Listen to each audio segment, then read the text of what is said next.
Computers are live, mixers up, levels are good, equalizers good, ready channels 1 and 2.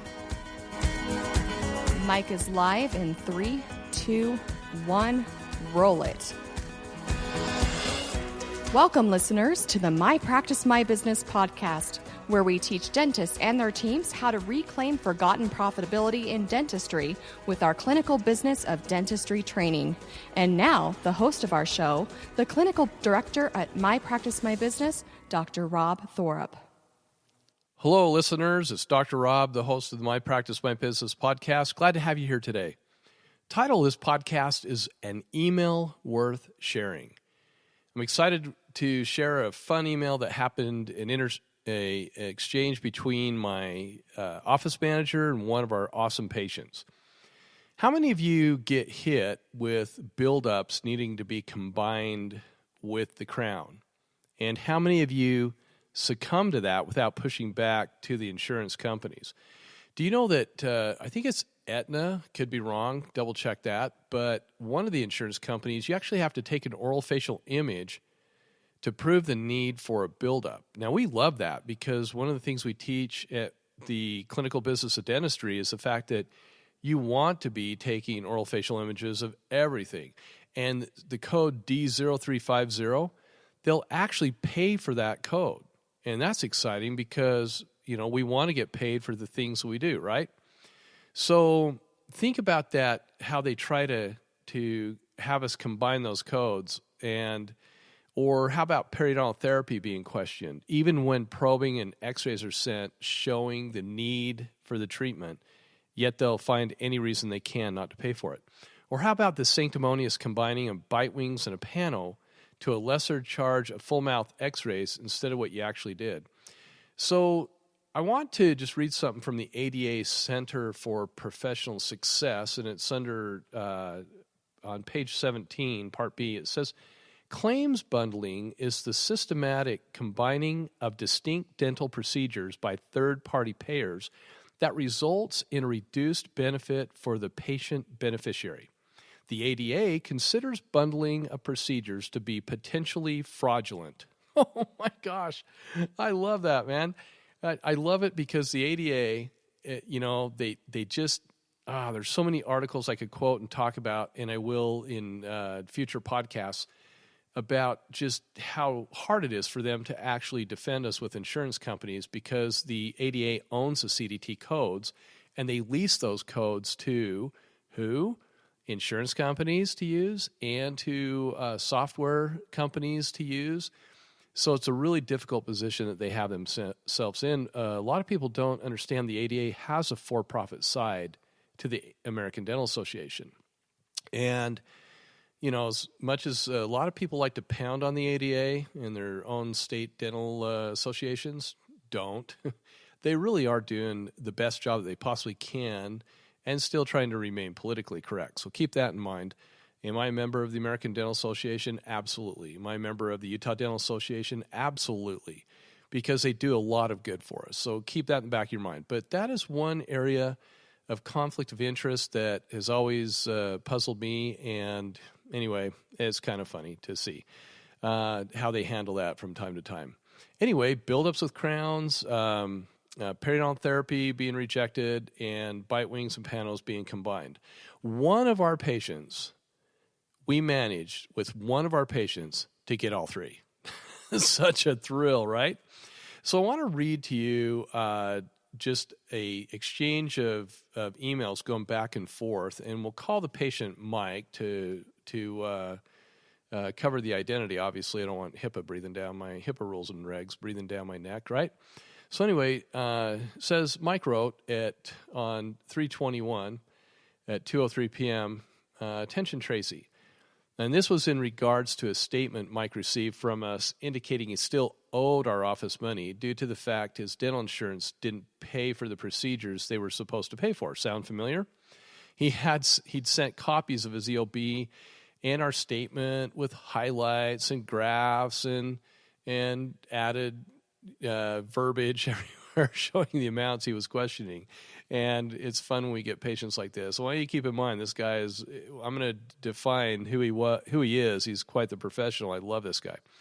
Anyway, so he sends this, and he says, attention, Tracy, here's all my information. And then Tracy sends back at 8:07 p.m., because how many of our office managers, work at night, take their work home with them. We love them, and can't wait to talk about the dichotomy of dentistry one of these days. I think that's going to be my next podcast after this one, the things that we do to our office managers that we shouldn't. Anyway, that's another subject. And so she sends back regarding second scan document from Mike. Perfect. Thanks, Mike. Smiley face. And again, this is the Disney experience that we teach every day at My Practice My Business.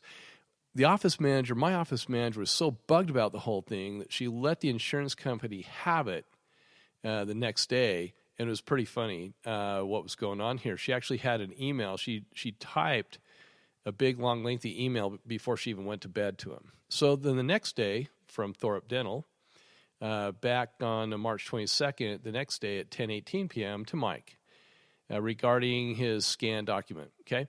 I got all this figured out after chatting with MetLife again. In addition, I have a spreadsheet all set up for you to review. It's attached. If only the practice software that we use did this for us to save confusion, it would be nice. Smiley face. Okay, so in a nutshell, she types that. In a nutshell, 1, MetLife will not allow us to bill out another quadrant of scaling and root planing for your visit with Michelle because not enough teeth were bad enough to qualify. You had to have a worse condition for them to pay for 1 to 3 teeth that needed SRP.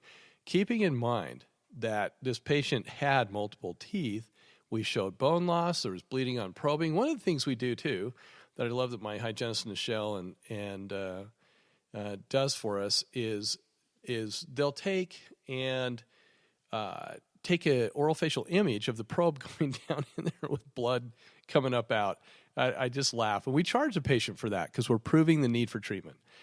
Anyway, Nichelle did work on another section of your mouth, but teeth with periodontal issues are tracked based on a numerical system. Any tooth over a 4 to 5 qualifies. You had a couple teeth that were close, but not quite there. As a result, MetLife has denied and will continue to deny any periodontal maintenance done for you. However, they will cover your regular cleanings since you were due for services that we did. I'm very frustrated with this, as should you be. Point 3, she goes on, MetLife will be reprocessing the claim for your buildups, which shaped the teeth for your crowns. They admitted that it was a glitch on their end. How often do you ever hear that? Well, actually, we hear it often because that's one of their stall tactics, right? Okay, continuing. With that said, they will be issuing an additional payment to us, and as a result, I expect that you will still be receiving a little refund. The amount is to be determined by MetLife when they pay for the buildup. I'll know how much they'll pay within a week and then contact you as soon as I do so that we can arrange for you to pick up a check. Now, we didn't expect them to pay on the buildups, but because we raised such a stink about the whole situation, they decided to go ahead and pay on the buildups. Isn't that interesting? Okay. Continuing. Thank you for your patience, Mike. Please understand that with the hurdles thrown at us, with the software along with MetLife's reluctance to pay for services that you deserve, we will always hold your oral health care as our first priority. We will not let the insurance companies dictate the quality of your oral health care and treatment. Please do not hesitate to call me if you have any additional questions. It may take some time, but I promise that I'll get back to you. Smiley face, Tracy. So, a couple things about that. We try to use words and text that's in patient speak. We try to help them understand because they don't know dentistry. They don't know dental lingo. So we always train on teaching offices, and I always train on keeping an eye on my staff to use patient speak, okay? So the next email sent from Mike on 27 March, Tracy. It reads, Tracy, thank you for your follow-up with MetLife and this very thorough email. It is disturbing to me that they would challenge the professionalism of your office in a diagnosis around periodontal work. And it is even more disturbing that they would change the code to a full mouth series and then deny the claim for the services actually performed. I'll wait until they settle on the crown buildups, but I do intend to call them regarding the change from the panoramic and bite wing x-rays. Where's the justice in this from a reputable company? Appreciate all your efforts. Best, Mike. Wow, I thought that's why I wanted to share this email with all of you. These emails actually don't contain all the communication that took place between Tracy and Mike, because she went to bat for him on so many other things, did a 3-way phone call, having them explain why they dumbed down the x-rays. Then all of a sudden, because of the pushback, they decided to pay for the x-rays. So all this work that he had done, when everything was said and done, because we always know what they're going to cover and what they're not going to cover, and mostly what they don't normally cover. On this guy, they ended up covering buildups. They flipped the x-rays around, paid for those. All kinds of stuff happened because we pushed back and this guy pushed back. Now, do we have the time to do this on every patient? No, absolutely not. We'd have to charge an administrative fee of, honestly, for our time and efforts and energy involved on a patient in this situation like this, it'd have to be somewhere between the $200 and $500 mark just to pay for the amount of time that my staff will put into something like this. But certain patients, they just need that hand-holding, and they have to have it happen, okay? But they're enough to show the importance. This whole thing is enough to show the importance of going the extra mile with some of our patients. We all know the outcomes with most covered procedures. We certainly don't need to waste time chasing them. Normally, we just tell the patient, we've done everything we can do and to pay up right now. We just tell them we can't chase it anymore. However, there's those patients who need, want, and they have to have that all-entailing insurance experience for their own peace and comfort, because they've actually, the insurances, whenever they make it look like we're doing something wrong, those are the patients you've got to go the extra mile with, so you don't get a bad review and so that they don't stop coming to you. Those are the patients sometimes you have to. And sometimes you miss a patient or two that needed that experience, but you just didn't read them and give them that experience because it takes so much time to chase this stuff. We all know that. They need to experience what we experience daily with the less than honorable practices and protocols that insurance companies throw at us every single day.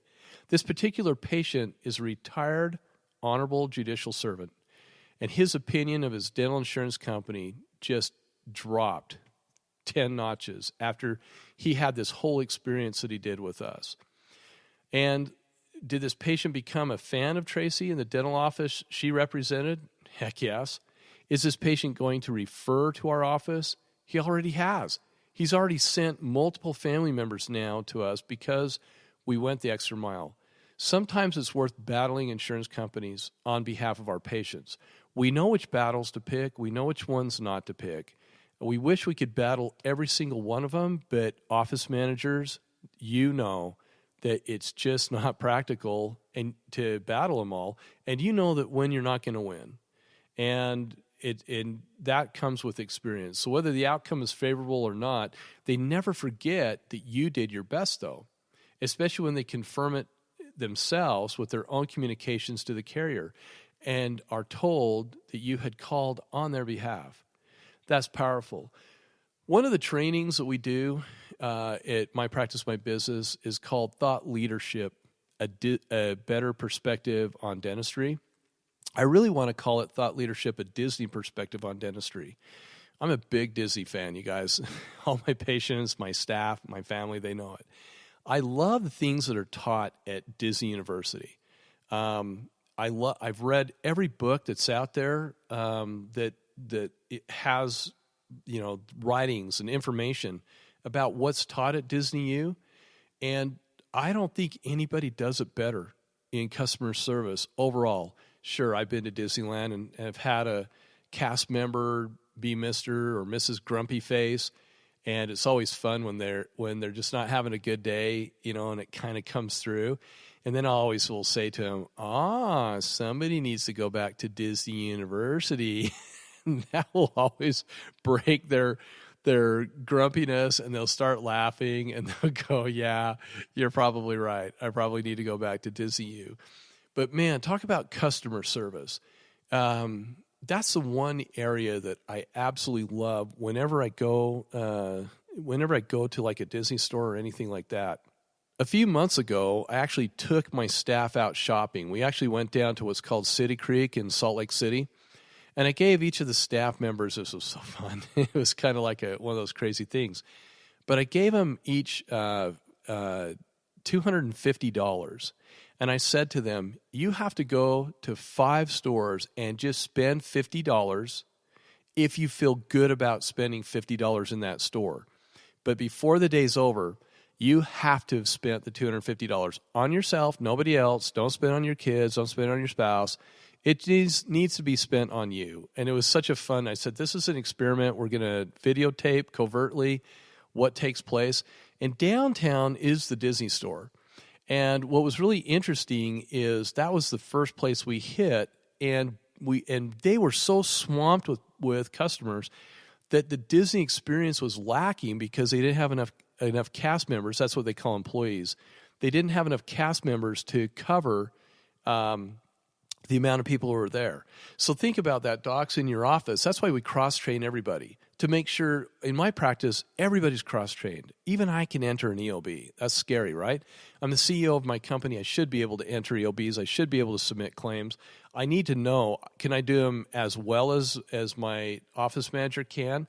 No. But we are like a special forces unit. Everybody can do each other's jobs if they need to be able to do them. Well, Disney just got outgunned that day because there were just too many people and they were overwhelmed. So we went to some of the other stores, and it was absolutely amazing. We came back and ended with the Disney store, and it was amazing. The customer service, it wasn't as busy when we went in the last time, and my team just got swamped with service, with smiles, and just the customer service was unbelievable. And you know what I'm talking about. When you go into a store and you get that kind of customer service, you love it. I hate going into a store and nobody recognizes you, which is what happened and to many of the other stores whose names I won't mention. But 2 of the 5 stores had exceptional customer service. Disney and then one of the other stores, and I can't remember the name of it. And I should give him a kudos out to him, but maybe he'll come back to me before this is over. But anyway, do that with your staff sometime. Look at the customer service that happens. It's amazing how when we call dental offices, sometimes we'll call dental offices in certain areas of the nation, and even some of our clients when they first start, and you'll call the dental office and they literally will say, they'll answer the phone, dental office. That's it. Oh my gosh. I just cringe every time I hear that because we want to give that patient the Disney experience, okay? That's what they should be getting. Read some Disney books. Go buy some. Have your staff read them. Talk about them in your team trainings. You'll be glad that you did and then go take your staff on a little outing. Give them a couple $100. Go to the mall. Let them experience different stores and see what that customer service is like. Then come back and apply it to your office and talk about what that experience, what their good experiences were, what their bad experiences were, and how you can keep plussing your practice and keep moving forward with the best customer service possible. Well, I hope to see all of you one day at our thought-provoking courses that we have on thought leadership training, because they certainly are super fun. And I highly recommend that you guys go to Amazon and purchase the books like Lessons from the Mouse, Disney University. There's several books that have been published by former Disney executives that really can help your team give your patients that customer experience, that reason to stay, competing with corporate America. And we definitely want to do things that will cause our patients to spend their discretionary funds on oral health care in our practices. Thank you so much for tuning into the My Practice, My Business podcast. You can find additional podcasts you may have missed that will help you with your dental practice at Apple iTunes Podcasts. And remember to become a subscriber to our podcast. Many of you have asked how to help support the My Practice, My Business podcast. If you have enjoyed the program and information you received today, the best way to help is to leave us a 5-star review. Thanks again for allowing us to be a part of your day.